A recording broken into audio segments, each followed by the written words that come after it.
Minha chamada, meu casamento vitalício. Querido, o assunto de hoje eu acredito que será extraordinário, principalmente para você que é líder, tá?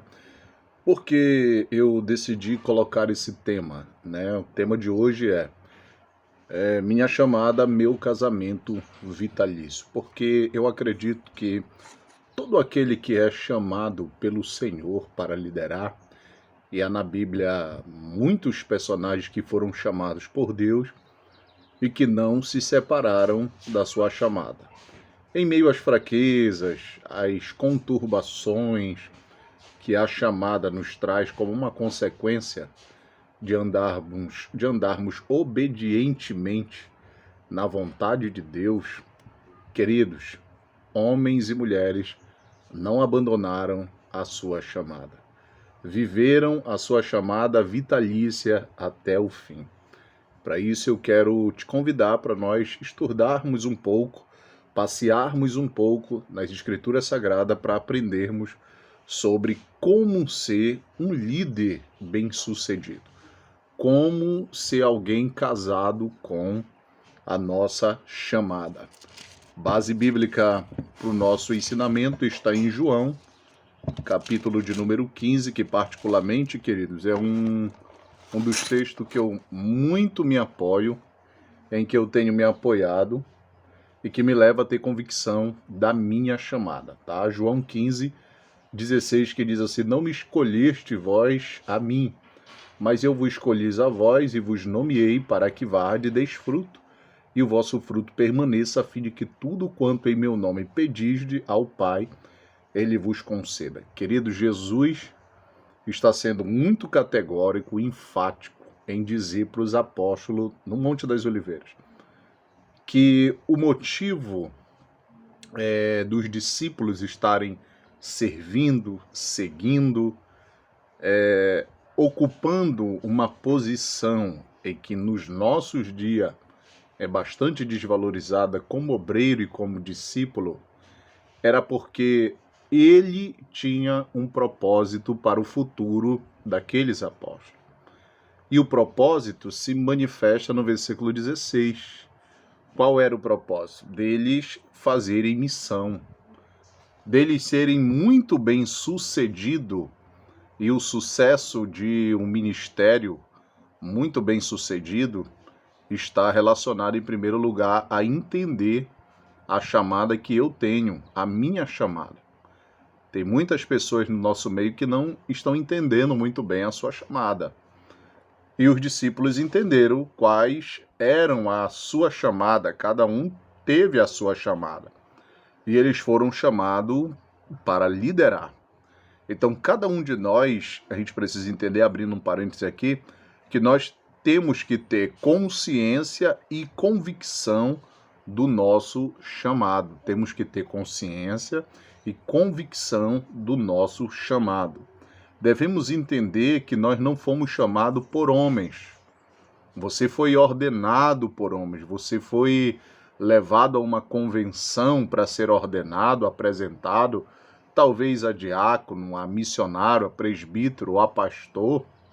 Você foi apresentado por um homem, mas por um homem cheio do Espírito Santo, de uma vasta experiência, que ali posicionou as mãos sobre a sua cabeça e, em nome de Jesus, determinando na sua vida que a partir daquele momento você exercerá o ofício que você tem agora. Mas para isso você tem que ter convicção da sua chamada, convicção da sua vocação. Se nós formos para o Antigo Testamento, Moisés foi chamado e quando ele percebeu o nível da missão, ele tremeu na base. Jeremias, quando Deus se manifesta para ele, diz: olha, eu te conheço, te formei desde o ventre materno da tua mãe, te separei por profeta. Ele disse: Senhor, eu não passo de uma criança. Eu não vou entrar agora nessa parte da fala dele do que se refere ser uma criança. Provavelmente ele tinha uns 18 a 20 anos de idade ali, tá? Pois bem, então Deus disse assim: olha, eu colocarei as minhas palavras na tua boca, ou seja, a chamada vem. Quando você está de fora daqueles que se dedicam, que se empenham, que sofrem, que dão sempre o seu melhor na obra, queridos, você fica ali, tipo assim, eu tô por aqui, de boa, tô tranquilo, mas quando você passa a exercer, você sente o impacto. Você sente o impacto daquilo que você via nos outros, mas que você não sentia, mas que você apenas via. Entendeu? Que é o que? As consequências do ministério, as consequências da chamada. Então, o primeiro passo para que nós sejamos bem-sucedidos e casado vitaliciamente falando com o nosso chamado, nós precisamos ter consciência e convicção do nosso chamado. Você tem convicção do seu chamado? Sempre quando eu estou conversando com alguém, com algum irmão, eu sempre digo assim, irmãos, nós temos que ter convicção do nosso chamado. Que quem nos chamou é poderoso, segundo as Escrituras, para fazer muito mais daquilo que imaginamos e pensamos. Pedro, ele ora a Deus pedindo para que a igreja fosse fortificada, confirmada pelo Espírito Santo. Não é isso? A Bíblia está nos levando a entender que quem nos chamou, quem nos escolheu, quem nos nomeou, que é o ofício, aleluia, para darmos fruto, quem é o nosso Senhor Jesus, tá bom? Segunda coisa extremamente importante que você precisa entender: não basta ter talento, é preciso ter capacitação. Um líder nunca para de aprender, nunca para de crescer. Nós temos visto hoje a chamada de muitos sendo desvalorizada, pessoas no nosso meio com talentos, tá? Talentosíssimos, mas infelizmente desprezam a sua chamada. Paulo teve que dar um choque de realidade de Timóteo, dizendo: olha, não despreze o dom que há em ti, que te foi dado por meio de profecia pelas mãos do presbitério. Há várias linhas teológicas dizendo que Timóteo era tímido, Paulo estava preso, Timóteo estava devagar, tinha apertado ali o freio de mão, puxado o freio de mão, tinha desacelerado um pouco. Bom, sabemos que pelas escrituras Paulo disse assim: olha, não despreze o dom que há em ti. Timóteo tinha um dom, Timóteo tinha um talento, boa reputação, tanto dos de fora quanto dos de dentro. Timóteo, o caráter dele, a missão dele é revelada em algumas cartas do apóstolo Paulo, principalmente da carta aos Filipenses, em que Paulo chama ele de cooperador, fiel ministro, alguém de uma alta confiança do apóstolo Paulo. Queridos, quem é Timóteo? Timóteo hoje é símbolo daquele líder, daquele cristão que não parou de crescer. É aquele cristão que sempre busca aprender um pouco mais. Olha a parábola dos talentos em Mateus capítulo 25. 2 recebeu 5, o outro recebeu 3, o outro recebeu 1. E a Bíblia diz que imediatamente eles saíram da presença do seu Senhor, daquele que lhe deu os dons, deu o talento, e eles foram e granjearam, não é isso? Eles se movimentaram. Mas o que recebeu um talento escondeu. E mais tarde, lá na frente, quando o Senhor voltou, elogiou os dois que multiplicaram o seu talento, que continuaram a crescer, não é isso? A desenvolver. Mas o outro, infelizmente, acabou enterrando. Nós estamos em um período de tempo, num tempo escatológico, de que muitos acabariam esfriando, e quando se esfria, o caldo acaba entornando, não é isso? Acaba esfriando. Pessoas que estariam nesses últimos dias desvalorizando sua chamada, estariam desvalorizando algumas ferramentas que alavancariam o seu ministério, sua capacitação. Nós somos chamados para crescer. Paulo disse em 1 Timóteo, no capítulo de número 4, versículo de número 13, da seguinte forma: persiste em ler, exortar e ensinar até que eu vá. Olha a preparação de um bom líder. Não basta apenas ter chamada. A chamada, o casamento vitalício da chamada, exige de nós empenho. Assim como um homem deve se empenhar por cuidar da sua família, sua esposa e seus filhos, sua esposa deve se empenhar para cuidar do seu esposo, da sua casa e dos seus filhos.